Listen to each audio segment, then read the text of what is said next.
Tudo bem, Eliane? Bom dia. Bom dia, Carolina. Bom dia, ouvintes.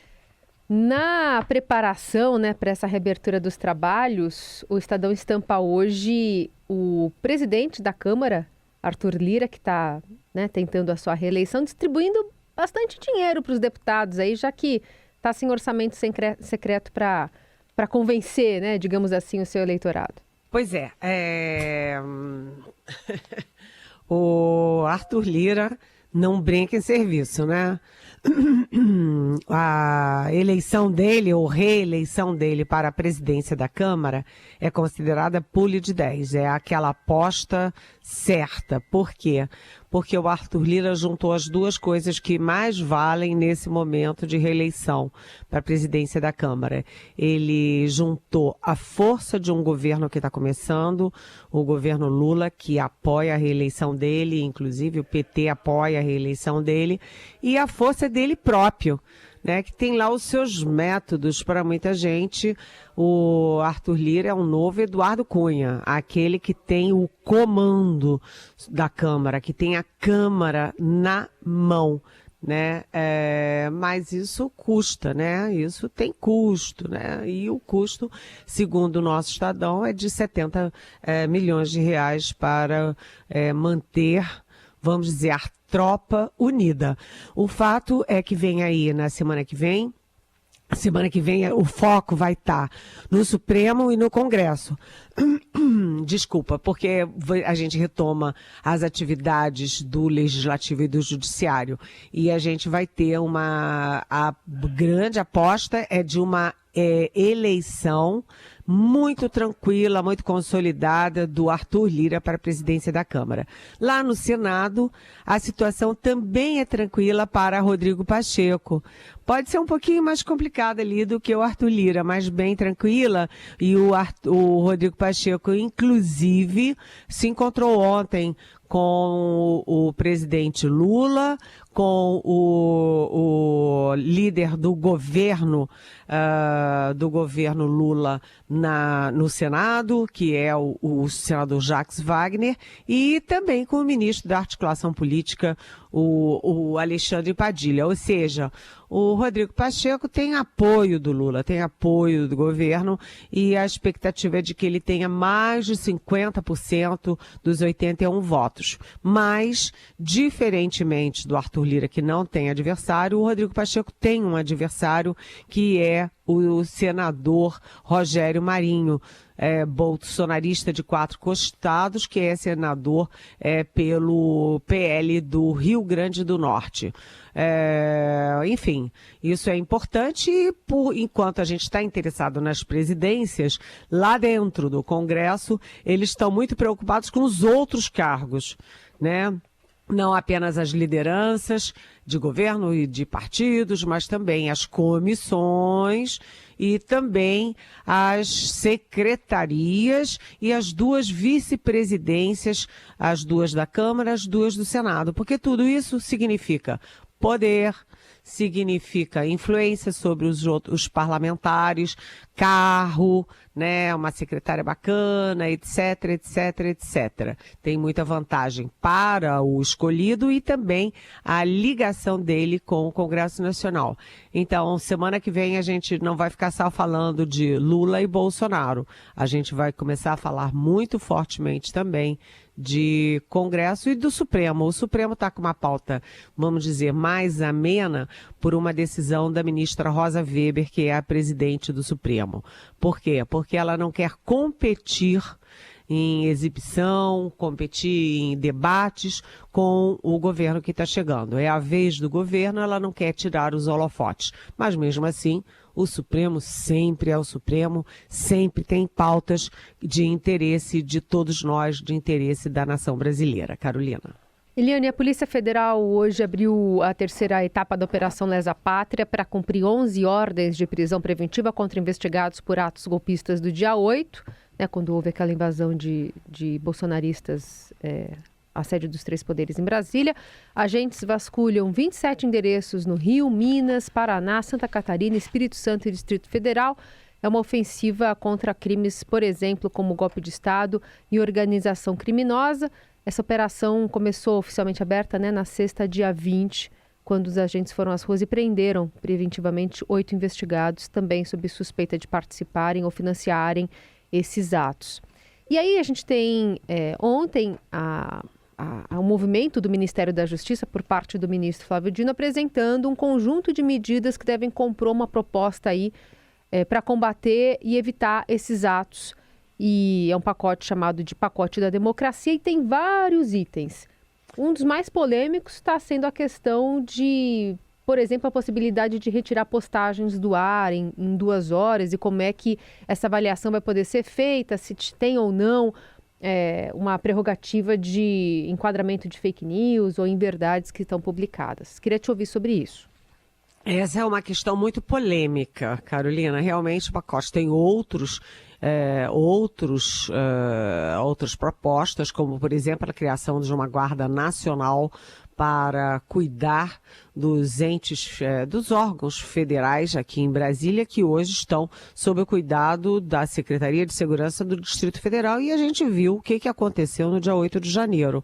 Então, uma Guarda Nacional para especificamente cuidar dos 3 poderes, Executivo, Legislativo e Judiciário, aqui no coração do governo, do poder no Brasil, né? Mas a questão mais complexa é essa que você chama atenção, que é exatamente a criação de mecanismos para detectar, punir, né, e cobrar responsabilidade das plataformas no caso de convocações golpistas, de ataques à democracia, ataques a autoridades, etc.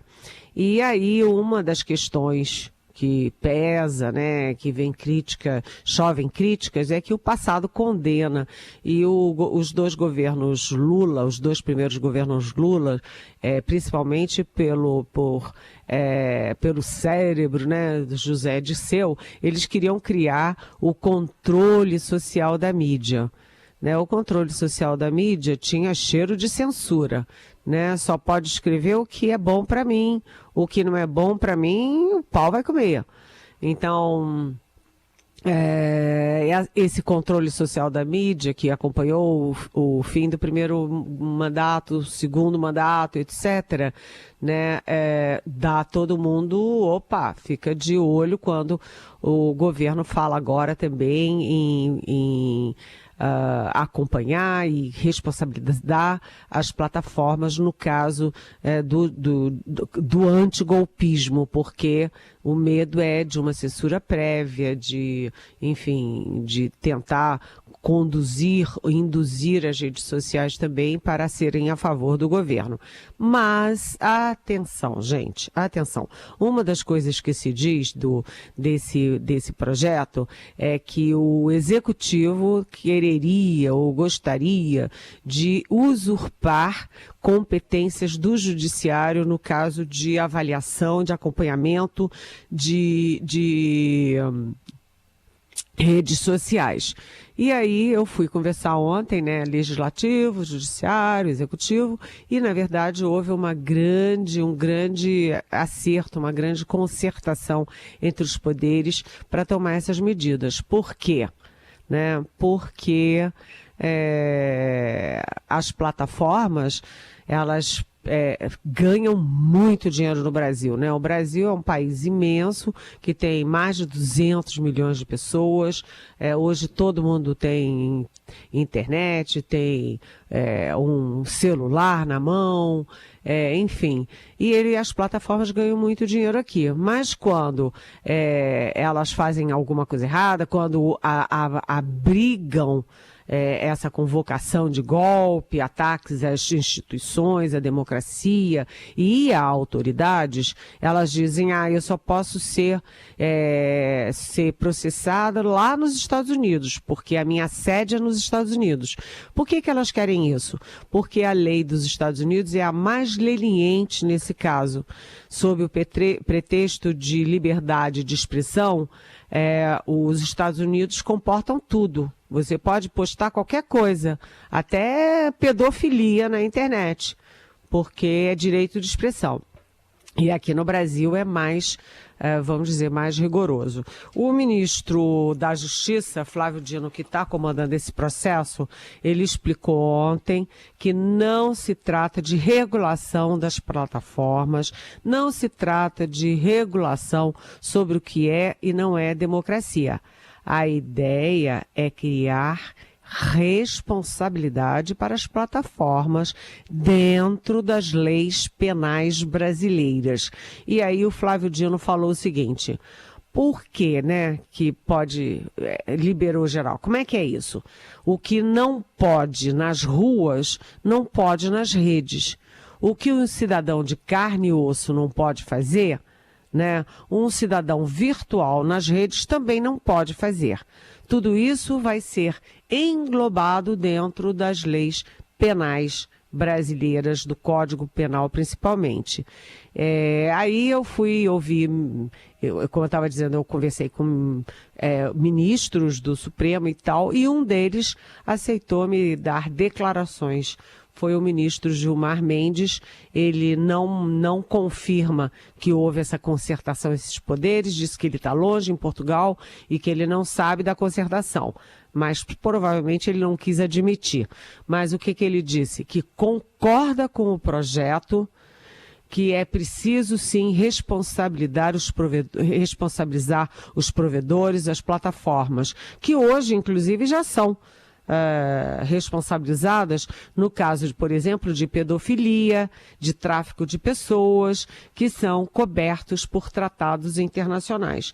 Tem que ampliar isso também para convocação, atiçamento e coleta de financiamento para atos golpistas contra a democracia brasileira. Então, atenção, né? O ministro do Supremo apoiando e, portanto, descaracterizando uma das críticas de que o Executivo gostaria de usurpar poderes e exclusividades do Judiciário. O ministro Gilmar Mendes discorda dessa versão e concorda com o pacote do Flávio Dino com um acréscimo. Ele lembrou, inclusive, que o próprio Alexandre de Moraes já atua nessa direção e que gostaria de fazer esse pacote que o Flávio Dino está fazendo. Ou seja, as instituições, gato escaldado tem medo de água fria, estão se cuidando para evitar novas tentativas de golpe. Vamos ver o que o Congresso, o novo Congresso, também vai achar, né, dessas discussões que devem migrar para lá. Eliane Cantanhede continua conosco, que aliás a coluna dela é destaque do portal do Estadão nesse momento, que trata justamente da questão envolvendo os Yanomami. Eliane, ontem o Supremo já começou a questionar, até em relação à informação falsa passada pelo governo Bolsonaro em relação à tragédia lá em Roraima. É um cerco que está se fechando, né, contra o governo do ex-presidente. Olha, Carolina, é um super cerco, porque a história vai mostrando que o ex-presidente Jair Bolsonaro, ele a vida inteira trabalhou contra os indígenas, contra as reservas indígenas, contra o ambiente. Ontem saiu um texto muito poderoso do Lira Neto. O Lira Neto é um dos grandes escritores do Brasil. Eu adoro ele, eu adoro a trilogia dele sobre o Getúlio Vargas. Atenção, gente, você que está nos ouvindo, você, nosso ouvinte, Lira Neto e a trilogia do Getúlio Vargas. É muito, muito detalhado, muito elucidativo e muito bem escrito. Uma leitura agradável, apesar de ser um tema histórico, portanto, tem ser um tanto pesado por ser um tema histórico, mas o texto é muito agradável. Mas, enfim, o Lira Neto fez um texto ontem mostrando que a reserva Yanomami foi criada em 1992 no governo Fernando Collor de Mello. E em 93, no seu primeiro mandato de deputado federal, o Jair Bolsonaro já atuou ativamente, ele e o partido dele da época, um dos vários, né, da dezena de partidos que o Bolsonaro já teve, eles atuaram firmemente para impedir, para revogar a criação da reserva Yanomami. E durante todos os mandatos dele, ele foi contra a reserva Yanomami. Né? E depois, já presidente, a gente viu as falas, as manifestações, o projeto dele escancarando as reservas indígenas para garimpo, para agricultura, para pecuária, para turismo, para tudo. Ele queria acabar com as reservas. E durante a pandemia, né, a CPI da Covid, inclusive, tentou enquadrá-lo no crime de genocídio, foi uma grande discussão no relatório final da CPI, e levar para os órgãos internacionais, os órgãos penais da ONU, a acusação de genocídio. Houve essa intensa discussão por causa da ação ou inação do Bolsonaro e do governo dele na questão indígena durante a pandemia. E aí ontem, chegando ao Supremo Tribunal Federal, ontem o Supremo soltou uma nota, né, uma nota do gabinete do ministro Luiz Roberto Barroso, dizendo que desde 2020 o Supremo proferiu diversas decisões determinando a União, portanto, ao governo Bolsonaro e também a órgãos federais, né, uma série de providências para os povos indígenas, particularmente os Yanomamis, né? Por exemplo, o Luiz Roberto Barroso, foi relator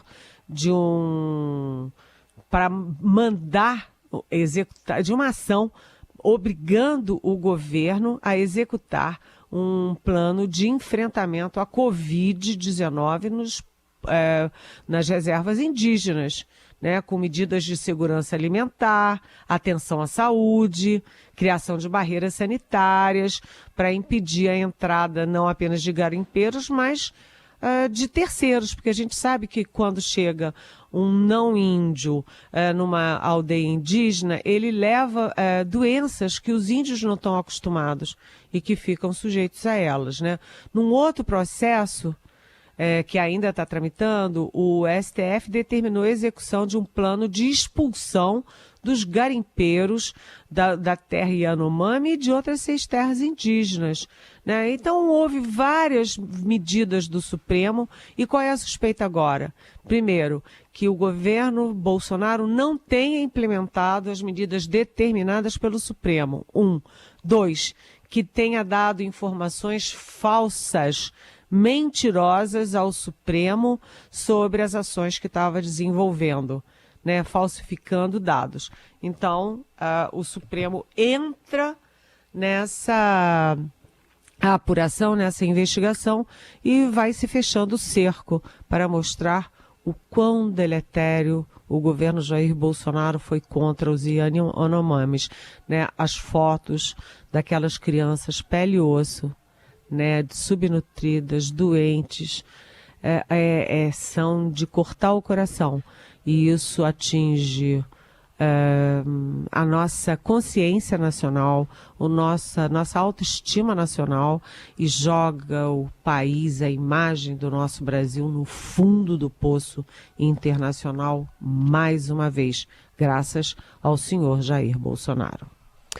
Para fechar, Eliane, queria te ouvir ainda sobre a questão envolvendo a Petrobras. Ontem o Conselho de Administração aprovou o nome do ex-senador Jean Paul Prats para a presidência da companhia, um processo que foi acelerado aí pela renúncia do antecessor. E o fato repercutiu bastante mal na Bolsa de Valores, fechou em baixa. As ações ordinárias da Petrobras também fecharam em queda de quase 3%. Dizem que não se sabe ainda qual vai ser a política de preços, o que vai mudar na Petrobras, por isso esse ressabiamento, né, do mercado. E, de fato, né, vai demorar um tempo até o Jean Paul Prats colocar na mesa o que ele deve fazer mesmo com a estatal, não?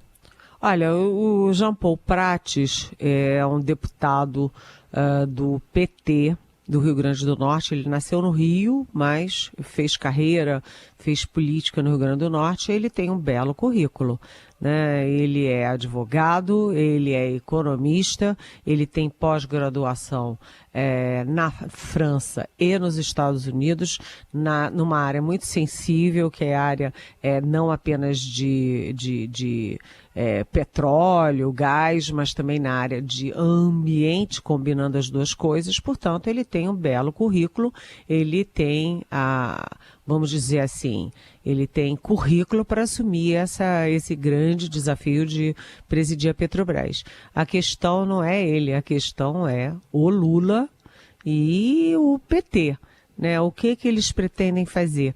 Sabe que os opostos às vezes se atraem. E o Lula e o Bolsonaro tinham a mesma coceira, aquela coceira de intervir nos preços da Petrobras.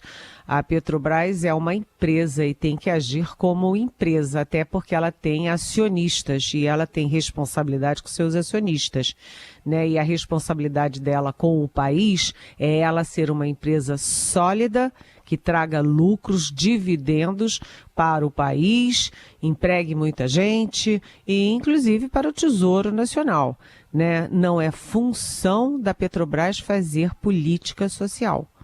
Não é função dela, mas o Lula e o Bolsonaro sempre quiseram. O Bolsonaro muito por uma questão eleitoral, né? E o Lula por uma questão de popularidade, né? Dele fazer do jeito dele fazer do jeito dele. Então, há muita incerteza sobre a política de preços da Petrobras, daí essa reação negativa do mercado.